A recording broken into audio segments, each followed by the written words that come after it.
I stood on the deck of my cabin, watching the sun set over Okanagan Lake. The water turned gold and crimson, the mountains dark silhouettes against the sky. I'd built this place with my own hands 30 years ago, back when my brother David was still alive. He used to bring his son Ryan here every summer. They'd fish off the dock, roast marshmallows by the fire, talk about everything and nothing. I should have seen what Ryan was becoming sooner. I should have realized that the boy who once looked up to me had grown into someone I no longer recognized. But I didn't see it. Not until it was almost too late. My name is James Harrison.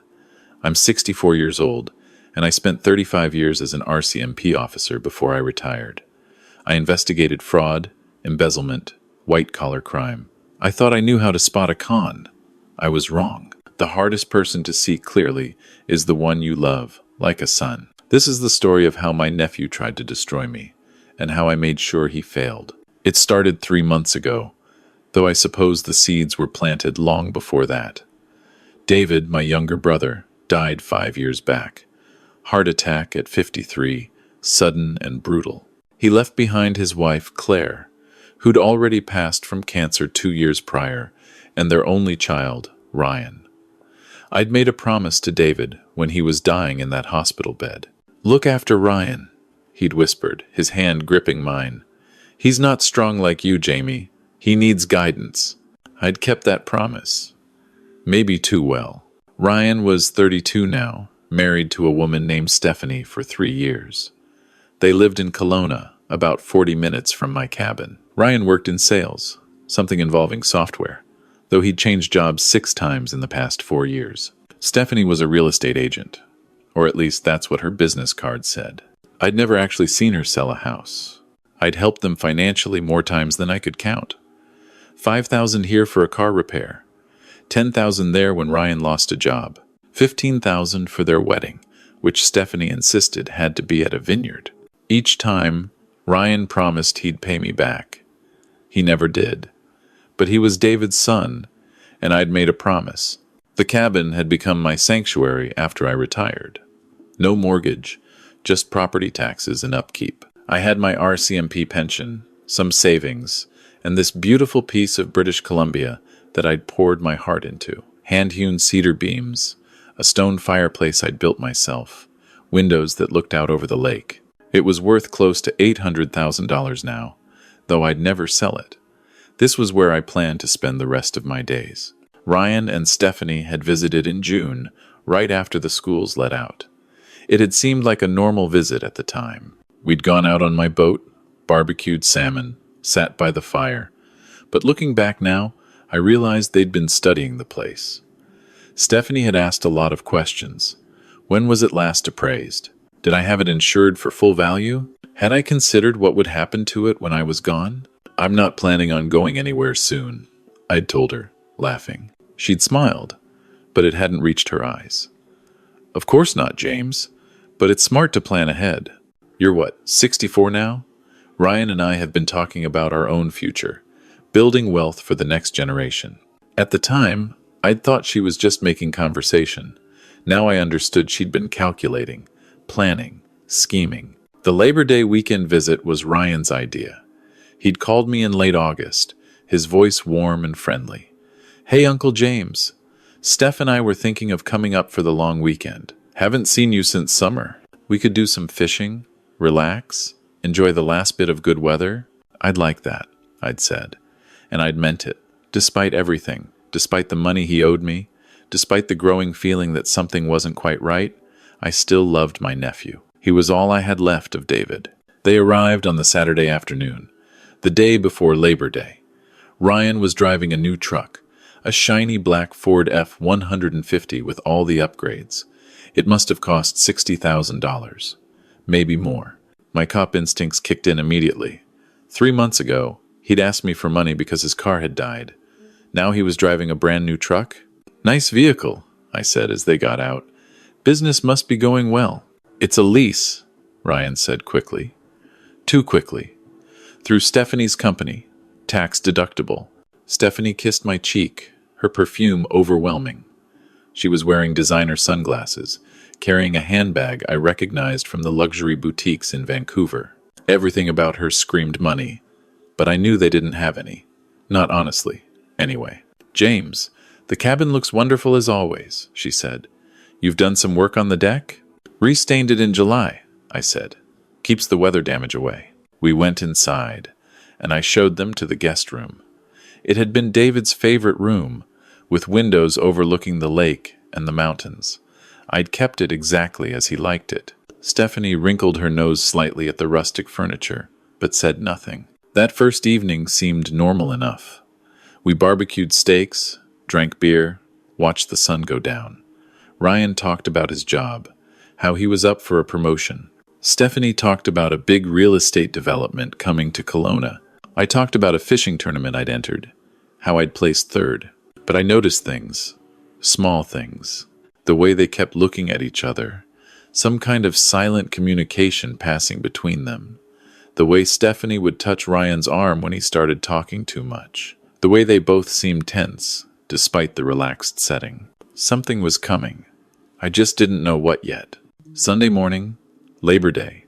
I woke up early as always, 5:30, ingrained from decades of shift work. I made coffee, sat on the deck, watched the mist rise off the lake. This was my favorite time of day. Peaceful, quiet, the world still sleeping. Ryan and Stephanie didn't appear until almost 10. They seemed nervous, distracted. Stephanie had done her makeup carefully, like she was preparing for something important. Ryan kept checking his phone. "I thought we'd take the boat out," I suggested. "Weather's perfect. We could catch some rainbow trout for lunch." "Actually, Uncle James," Ryan said, "we were hoping to talk to you about something important." The hair on the back of my neck stood up. 35 years of cop instincts, and they were screaming at me now.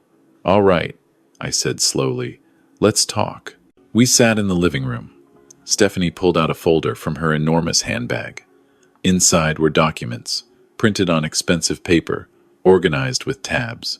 She'd prepared this. This wasn't spontaneous. "James," she began, her voice taking on a professional tone, "Ryan and I have an incredible opportunity, a business opportunity that could set us up for life. But we need your help to make it happen." I said nothing. Just waited. Let them talk.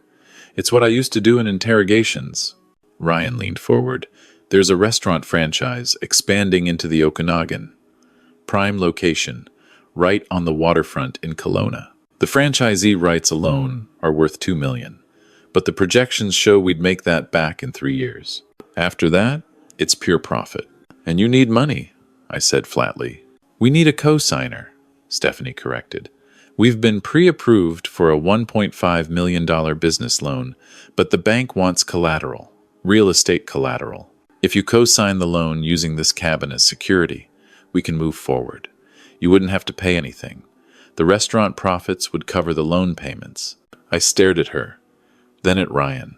My nephew wouldn't meet my eyes. "And if the restaurant fails?" I asked. "It won't," Stephanie said quickly. "We've done the research. The demographics are perfect. The location is prime. This is a guaranteed success." "There are no guaranteed successes in business," I said. "I may be retired RCMP, not a businessman, but I know that much. If this restaurant fails, the bank comes after the collateral, which means they take my cabin." "That won't happen," Ryan said. He finally looked at me, and I saw something in his eyes I didn't like. Desperation mixed with entitlement. "Uncle James, you've helped me my whole life. Dad made you promise to take care of me. This is how you can do that.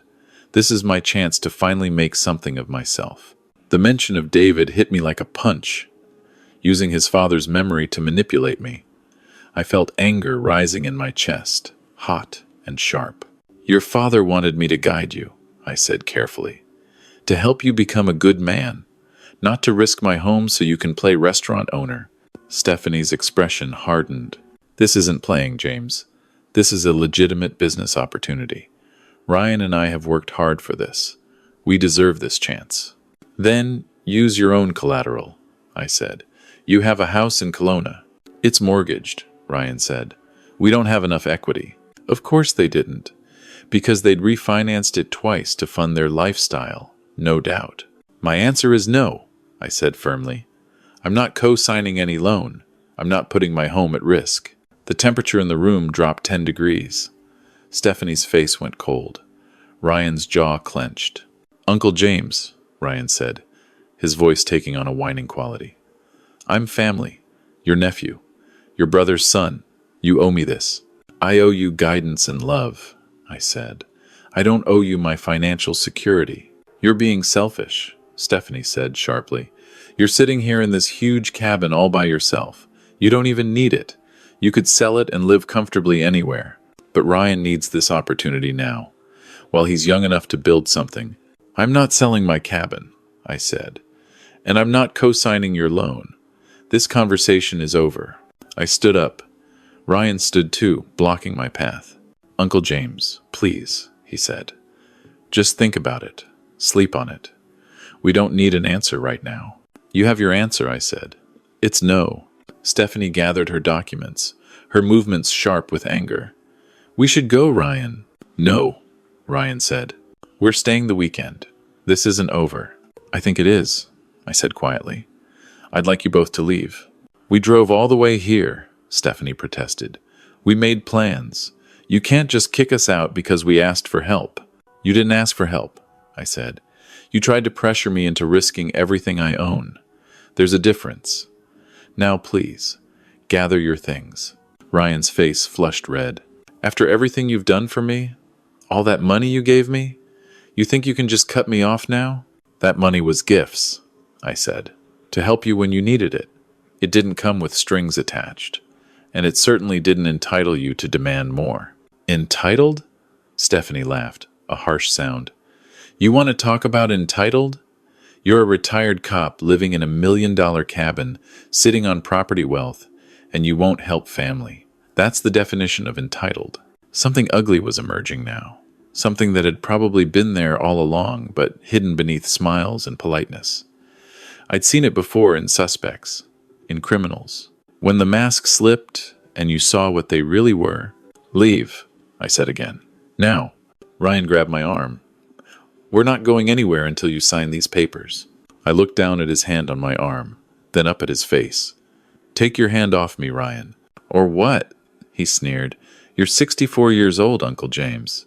You're not a big tough cop anymore. You're just an old man in the woods. I removed his hand calmly, easily. 35 years of defensive tactics training didn't disappear with retirement. I'm asking you nicely. Leave my property. Stephanie pulled out her phone. Maybe we should call the RCMP. Tell them you're threatening us. That almost made me laugh. Go ahead. I'll tell them you're trespassing after I asked you to leave. They looked at each other again. That same silent communication. And I realized they'd planned this. They'd expected resistance. They had a strategy. Stephanie's voice went soft, conciliatory. James, I apologize. We got carried away. Ryan and I are just so stressed about this opportunity. Please, let's all calm down. We can discuss this rationally. I didn't trust the sudden change in tone. There's nothing to discuss. My answer won't change. At least look at the business plan, she urged, opening the folder again. We have projections, market research. This isn't some fly-by-night scheme. It's thoroughly researched. Against my better judgment, I looked at the papers she was showing me, and that's when I saw it. There, in the stack of documents, was a form I recognized, a power of attorney form. My name was already typed in as the grantor. Ryan's name as the attorney, in fact. What the hell is this? I demanded, pulling it out. They both went very still. That's just... In case, Ryan stammered. In case you agree to co-sign, it would make the process easier. A power of attorney has nothing to do with co-signing alone, I said coldly. My cop brain was working now, seeing the scam clearly. This would give you legal authority to act on my behalf, to sign documents in my name, to access my accounts. It's a standard business practice, Stephanie said, but her voice wavered. It's fraud preparation, I shot back. You were going to get me to sign this? Tell me it's just the co-signer documents, and then you'd have legal control over my finances. Ryan's face went pale, then red. That's not. You're paranoid. We would never. Get out, I said, my voice hard as iron. Get out of my house right now before I call this in myself. You're going to regret this, Stephanie hissed. You're a bitter old man who's going to die alone in this cabin, and Ryan is going to inherit it anyway. We could have shared the profits with you. Now we'll just wait. The mask was completely off now. I saw them clearly.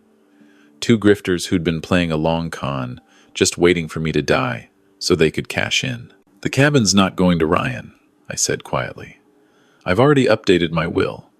It's going to a wildlife conservation trust in David's name. Ryan gets nothing. That was a lie. I hadn't changed my will yet, but I would, first thing Tuesday morning. Ryan's face contorted with rage. You can't do that. Dad wanted me to have it. He wanted me to be taken care of. Your father wanted you to become a man of character, I said. He'd be ashamed of what you've become. That's when Ryan snapped. He lunged at me, shoving me hard in the chest. I stumbled backward, caught off guard, not by the force, but by the fact that my nephew, David's boy, had actually attacked me.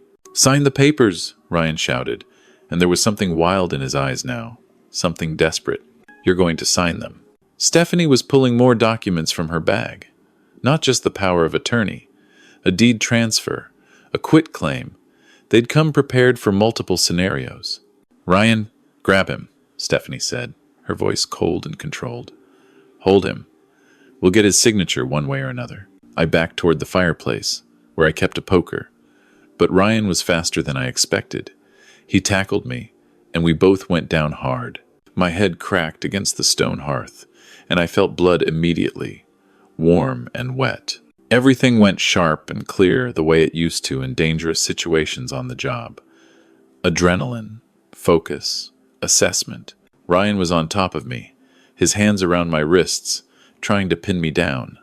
Stephanie was standing over us with a pen and the documents. Just sign it, she was saying. Sign it, and this stops. We'll take care of you, James. We'll make sure you're comfortable. You can stay in the cabin. We'll just own it. Think of it like we're helping you. You're getting older. You need someone to manage things for you. I could have fought back harder. Could have used the combat training that was muscle memory after 35 years.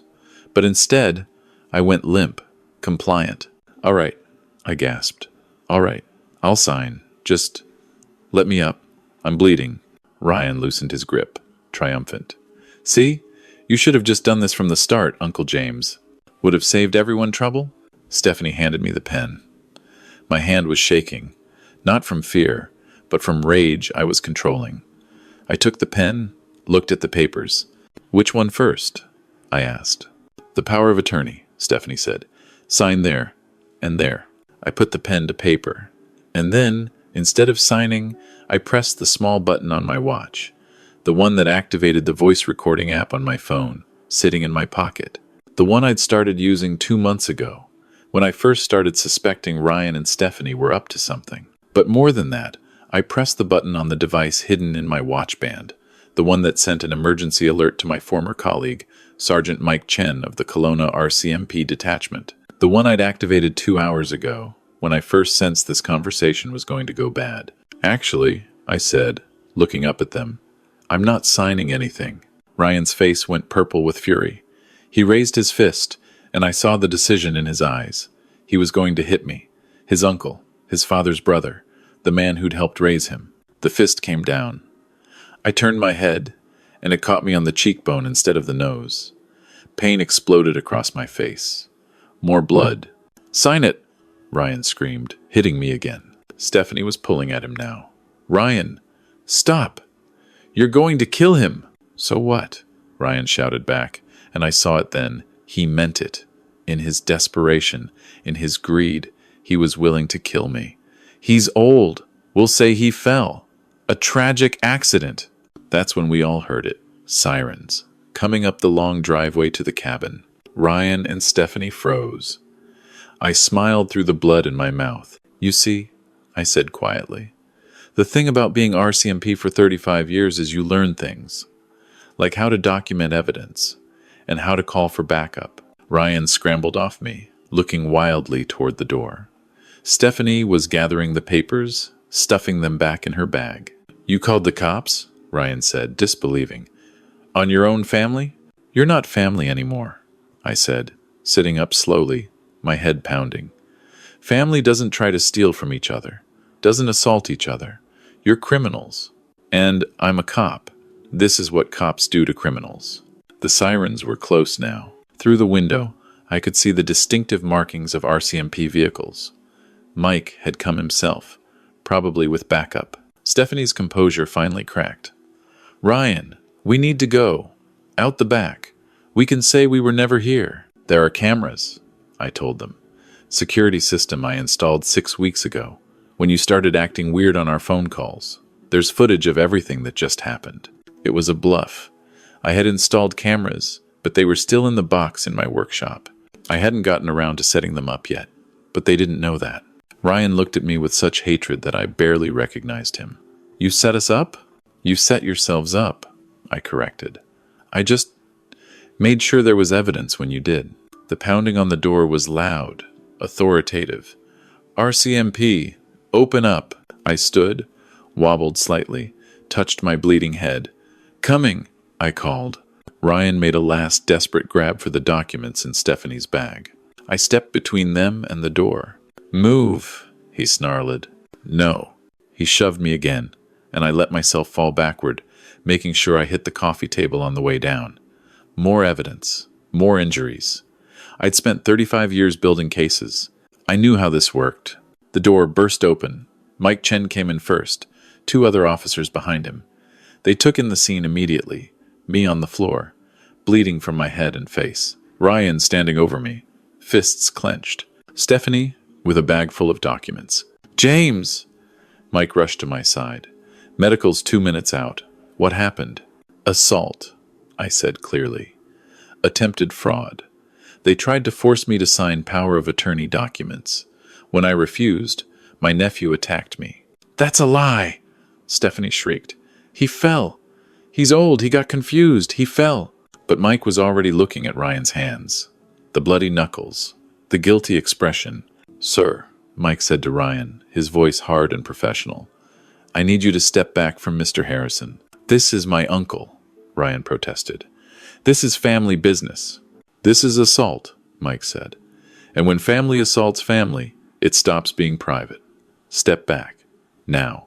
The other officers moved in. One pulled Ryan away, turned him around, put him against the wall. The other approached Stephanie, who was clutching her bag like a lifeline. Ma'am, I need you to put the bag down. These are our private documents, she said, but her voice was shaking now. Put the bag down, the officer repeated. She dropped it. Documents spilled out across the floor. The power of attorney, the deed transfer, the quit claim, all with my name on them, spaces left for signatures. Mike helped me to a chair, examined my head wound. This needs stitches, probably a concussion check too. I'm fine, I said, though I wasn't. My head was throbbing, and I was starting to feel dizzy. You're not fine. You're going to the hospital. Mike looked up at his officers. Read them their rights. Assault causing bodily harm for the male. We'll see what the Crown wants to do about the fraud attempt once we go through these documents. This is insane, Ryan shouted as an officer pulled his arms behind his back, cuffed him. Uncle James, tell them. Tell them this is a misunderstanding. I looked at him, really looked at him, tried to see my brother in his face, tried to see the boy who used to fish off my dock and ask me to tell stories about being a cop. He was gone. If he'd ever really existed. You assaulted me, I said quietly. You tried to steal my property. There's no misunderstanding. Stephanie was crying now, mascara running down her face. Ryan, do something. Call your lawyer. With what money? Ryan spat. We're broke, Stephanie. That's why we needed his cabin. And there it was. The truth, finally. They were desperate, drowning in debt. Probably from their ridiculous lifestyle and that expensive truck outside. They'd seen my cabin as their life raft, and when I wouldn't voluntarily surrender it, they'd decided to take it by force. The ambulance arrived. Paramedics came in, started checking my injuries. Mike stayed close, taking notes, asking questions. The voice recording on your phone, he said quietly, so only I could hear. Please tell me you actually got this on tape. I pulled my phone out, showed him the recording app, still running, 47 minutes of audio. Mike smiled grimly. That's my guy. Once a cop, always a cop. They loaded me into the ambulance. As they wheeled me out, I saw Ryan and Stephanie being put into the back of separate RCMP vehicles. Ryan was shouting something about lawyers and false arrest. Stephanie was silent now, staring straight ahead. My last glimpse of the cabin before the ambulance doors closed was of crime scene tape being unrolled, of officers photographing the blood on the hearth, of my beautiful sanctuary becoming a crime scene. But it was still mine, still safe. At the hospital in Kelowna, they stitched up my head, 7 stitches, and confirmed a mild concussion. Bruised ribs from the fall, contusions on my face from Ryan's fists. The doctor, a young woman who reminded me of my niece, was gentle but thorough. "Do you have someone who can stay with you?" she asked. "With a concussion, you shouldn't be alone." "I'll make sure of it," Mike said. He'd followed the ambulance to the hospital. "Got some questions for you too, when you're up for it." We spent 2 hours going through everything. I told him about the pattern of financial requests, about the June visit where Stephanie had been so interested in the cabin's value, about the phone calls over the past months, where Ryan had been increasingly pushy about me setting him up for success. I showed him the voice recording. Let him listen to Ryan screaming, "You're going to sign it!" and Stephanie coldly directing him to hold him. "This is solid," Mike said. "Crown's going to love this. Clear intent, clear assault. And with the documents they brought, we can make a strong case for attempted fraud." "What about the power of attorney?" I asked. "If I hadn't noticed it, if I'd just signed what they put in front of me, then they would have had legal authority to drain your bank accounts, sell your property, maybe even commit you to a care home against your will." Mike's expression was grim. "We see this with elder abuse cases. People target older folks, especially those living alone. Get control of their finances legally, then bleed them dry." "I'm 64, not 90, I said. "Doesn't matter. You're alone, you have assets, and you trusted family. That made you vulnerable." Mike closed his notebook. "Ryan and Stephanie are being charged. Assault causing bodily harm, attempted fraud, possibly criminal harassment, depending on what else we find in their communications. You'll need to give a formal statement." "Tomorrow," I said. My head was pounding despite the painkillers. "Tomorrow," Mike agreed. "For now, you're staying at my place. Lisa's already making up the guest room." I wanted to argue, but I was too tired, too hurt. Not just physically.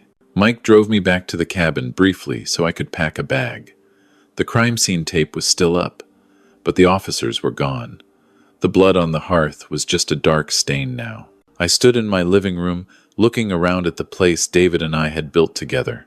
Remembered him laughing as we figured out how to install the massive windows. Remembered young Ryan, maybe 10 years old, helping hammer nails and feeling so proud. When had it gone so wrong? Mike put a hand on my shoulder.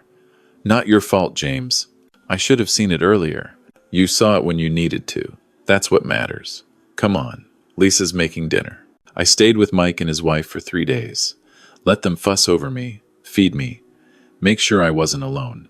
On the 4th day, my head finally clear, I went back to the cabin. It looked the same but felt different. Tainted, somehow. The place where my nephew had attacked me, where my brother's son had tried to destroy me for money. I cleaned the blood from the hearth, took down the crime scene tape, sat on the deck and watched the lake and tried to process everything. My phone rang. Unknown number. I almost didn't answer. "Uncle James?" It was Ryan's voice. Small, young sounding. They let me make a call before the bail hearing. I wanted to say, "I'm sorry." I said nothing. "I fucked up," he continued. "I know I did. It's just everything got so out of control. The debt, the pressure from Stephanie, feeling like I was failing at everything. I saw you in this cabin, with your pension and your savings, and I got angry. Like, why did you get to be comfortable when I was drowning?" "So you decided to drown me too," I said quietly. I know how that sounds. I'm not making excuses. What I did was wrong.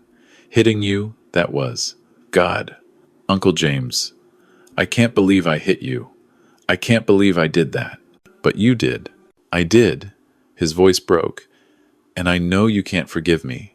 I'm not even asking for that. I just wanted you to know that I remember. I remember the summers here. I remember Dad bringing me fishing. I remember you teaching me how to bait a hook, how to read the water. I remember feeling safe with you. My throat tightened. Your father would be so disappointed in you, Ryan. I know, he whispered. I'm disappointed in myself. The line went quiet for a moment. Stephanie's lawyer says we should fight this, Ryan said. Says we can claim you're mentally incompetent, that you misunderstood our intentions, that I didn't mean to hurt you. It was just a family argument that got out of hand. My blood ran cold. Is that what you're going to do? Long pause. No, he said finally. No, I'm going to plead guilty. I'm going to take responsibility. It's what Dad would have wanted. It's what you would have wanted if I'd asked you how to be a man instead of trying to rob you. Something in my chest loosened slightly. Not forgiveness, not yet, maybe not ever, but acknowledgement that there was still something of the boy I'd known in there somewhere. That's the first smart decision you've made in months, I said.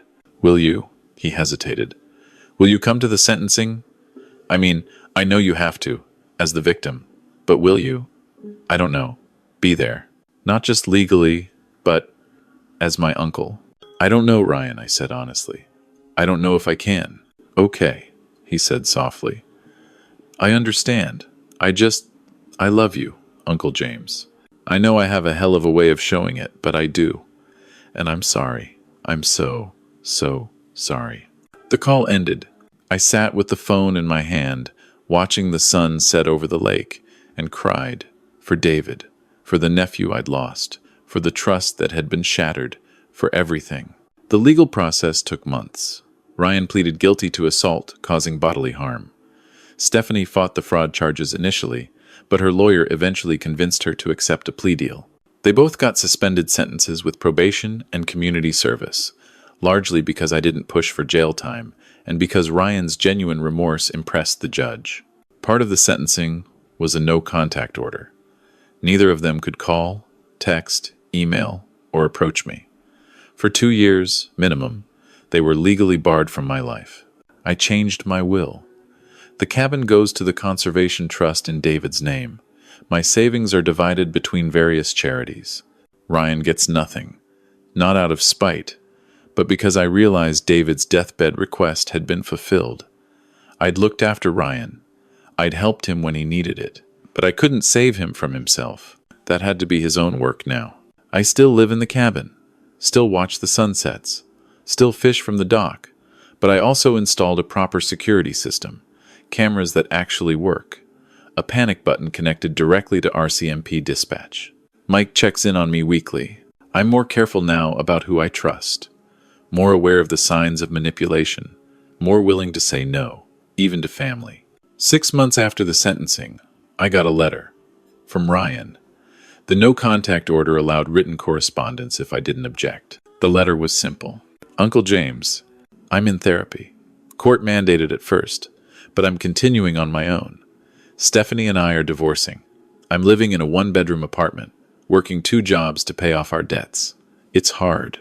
I'm broke and alone and facing the consequences of my choices. But I'm also clear-headed for the first time in years.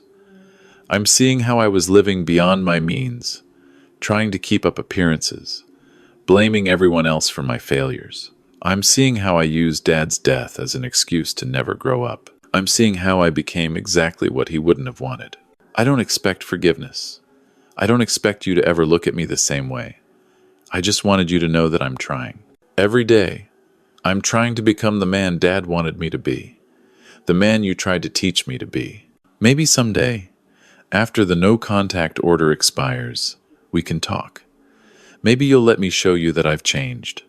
Maybe not. Either way, I want you to know that you taught me something important that day at the cabin. You taught me that real strength isn't about forcing people to give you what you want. It's about standing firm in who you are, even when someone you love tries to tear you down. Thank you for not giving in.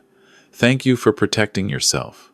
Thank you for showing me what integrity looks like, even when it cost you. I love you, Uncle James. I always will. Ryan. I kept the letter, put it in a drawer in my desk, next to old photos of David and young Ryan fishing. I didn't write back. Not yet. Maybe not ever.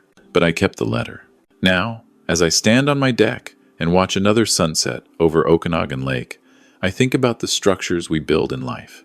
I spent 35 years building cases against criminals. 30 years building this cabin. 5 years trying to build my nephew into a good man. Some structures stand, some fall, some burn down and have to be rebuilt from scratch. The most important structure I built, in the end, was the one inside myself. The ability to stand firm, to protect what matters, to say no, even when it breaks your heart, to be strong enough to survive when family becomes the enemy. The cabin is mine. The lake is mine. This peace is mine. I earned it. I protected it. I kept it. And that's worth more than any relationship built on obligation and manipulation. David would understand. Hell, knowing my brother, he'd probably crack a beer and tell me I did the right thing. The sun sinks below the mountains. The sky turns purple and gold. Tomorrow I'll fish. Tomorrow I'll live. Tonight, I'll just be grateful I'm still here to see it.